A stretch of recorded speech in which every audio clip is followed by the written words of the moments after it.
والصلاة والسلام على اشرح المرسلين وعلى آله وصحبه أجمعين ثم أما بعد. عن أسماء بنت عميس رضي الله عنها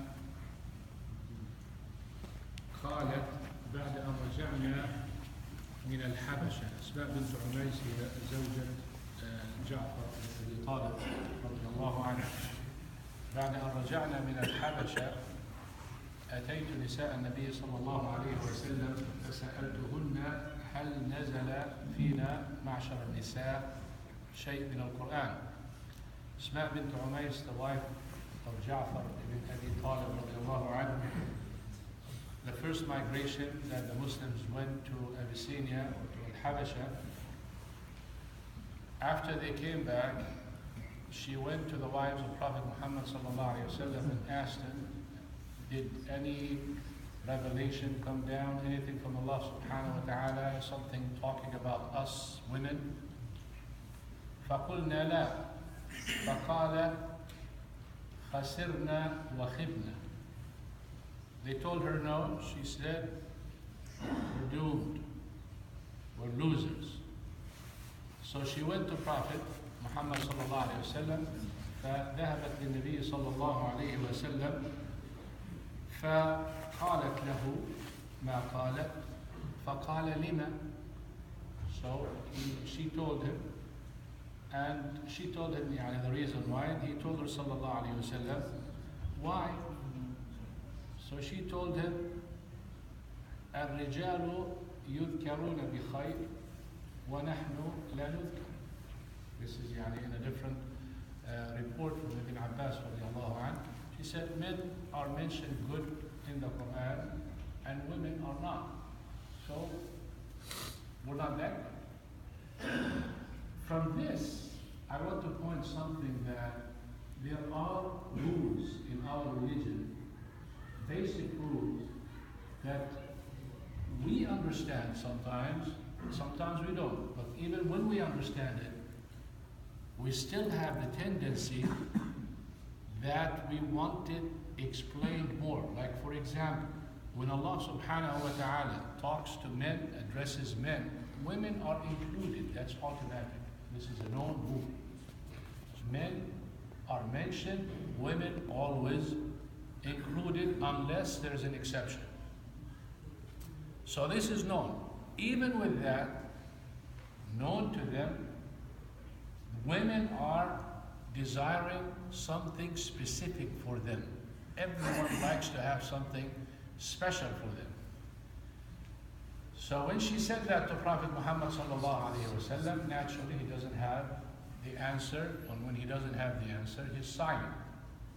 And Allah subhanahu wa ta'ala revealed verse 35 from Surah Al-Ahzab, إِنَّ الْمُسْلِمِينَ وَالْمُسْلِمَاتِ والمؤمنين والمؤمنات والقانتين والقانتات والصادقين والصادقات والخاشعين والخاشعات والصابرين والصابرات والمتصدقين والمتصدقات والصائمين والصائمات والحافظين فروجهم والحافظات والذاكرين الله كثيرا والذاكرات أعد الله لهم مغفرة وأجرا عظيما. Every time Allah subhanahu wa ta'ala mentions men, He mentions women. Muslimin, Muslimat. Muslim, 5 pillars of Islam. Muslimat, the same. Mu'min, step higher. So to tell you here that Muslim and Mu'min, when they are together, they differ in meaning. When they are not, they mean the same sometimes. So when I say I'm a Muslim, it means I'm a Mu'min. When you say I'm a Mu'min, it's including Muslim.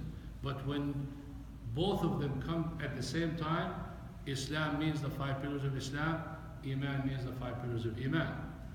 Then you go higher. قانتين قنوت هو الطاعة الهادئة زي ما قال الله سبحانه وتعالى أمن هو قانت آناء الليل ساجدا وقائما. قنوت في آخر الليل هدوء. So qunut is obedience. soft obedience, like a person doing qiyam at the end of the night. And then you go sadiqeen, sidq, truthfulness in your speech, in what you do.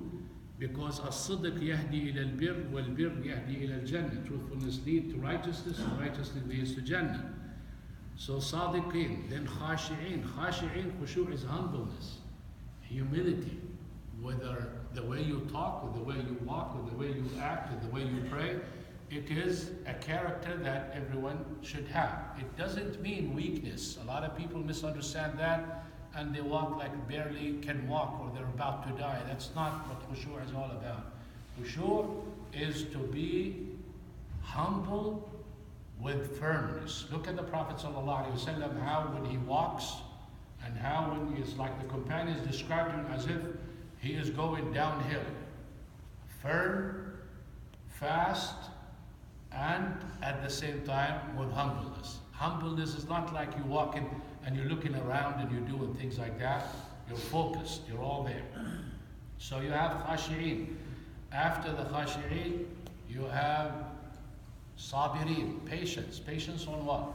Doing the commands, staying away from haram, accepting what Allah subhanahu wa ta'ala rules for you, which is qada wa qadar. Sadiqeen, khashi'een, sabirin, then mutasaddiqeen. Mutasaddiqeen, those people who are doing good to others. Ihsan. When I give charity for other people, mutasaddiq. Sa'imeen. Sa'im. What siyam does? Improves your taqwa. It cleans your body. It strengthens your body. It connects you with Allah subhanahu wa ta'ala. It keeps whims and desires away. A person who cannot marry and needs to get married and doesn't have the ma'una, yani the money or the wealth, what is he recommended to do? Fasting. Because fasting is going to help him stay chaste and stay away from the prohibitions. So you're talking sa'imin. And then what comes after the sa'imin? ذاكرين الله كثيرا حافظين فروجهم. حافظين فروجهم, chaste themselves. Siyam helps you do that. And at the same time, you do this, even if you don't do it, you are very protective to your privates, you're very protective to your modesty, you're very protective to keeping the haya and such. And then, ذاكرين الله كثيرا. On top of those, constantly remembering Allah subhanahu wa ta'ala. And the remembrance of Allah subhanahu wa ta'ala is not just in fasting and salah and such. It is with your tongue, it is with your action, it is with your call, with your da'wah, with your enjoining good and forbidding evil. It is even present in your mind. Even when I look at him, I'm thinking of God. When I look at the sky, I'm thinking of Allah subhanahu wa ta'ala. This is dhikr. Dhikr, when you're constantly reflecting, when you see things or when you hear things, you're applying it Islamically. So when someone comes and tells you, this has nothing to do with Islam, you're dead wrong. They're dead wrong. Everything has to do with Islam. When you look at me, it has to do with Islam. What are you thinking? What are you looking? What are you seeing? How do you can connect with Allah subhanahu wa ta'ala? All that, the religion. And that's the beauty, that's the meaning of religion, way of life. Everything in your life has to be connected to the Islam, and that's the only way you can be successful. That's the only way you can even consider yourself a worshipper. It's not like I am with God when I am here in the masjid, and I'm with Allah subhanahu wa ta'ala when we're talking in a halaqah or seeking knowledge. Other times, He's not even there. I'm watching with Him, I'm sitting with Him, He's eating with His left hand, and I'm watching Him, and I don't even recognize if He's eating left or right, even though like I eat with my right, but I did not see Him. Why didn't I see Him? Because I'm not thinking of Allah subhanahu wa ta'ala. If I'm thinking of Allah subhanahu wa ta'ala, my eyes are watching for everything He likes. And my ears are listening to everything He likes. And my mind is thinking about everything He likes. So you're constantly with Allah subhanahu wa ta'ala, and that is dhikr. And what do you get at the end? لَهُمْ مَغْفِرَةٌ وَأَجْرٌ. Forgiveness and great reward of the Jannah. If you notice, everyone, men and women in details, and it included everything in the religion. So women would feel good that Allah subhanahu wa ta'ala talks about Adam alayhi salam and men, because he's the essence. He was the first one to be created, then they came from him. So everything to him is to them. So when someone comes and tells you, women pray like this when they do ruku or sujood, different than men, tell them wrong.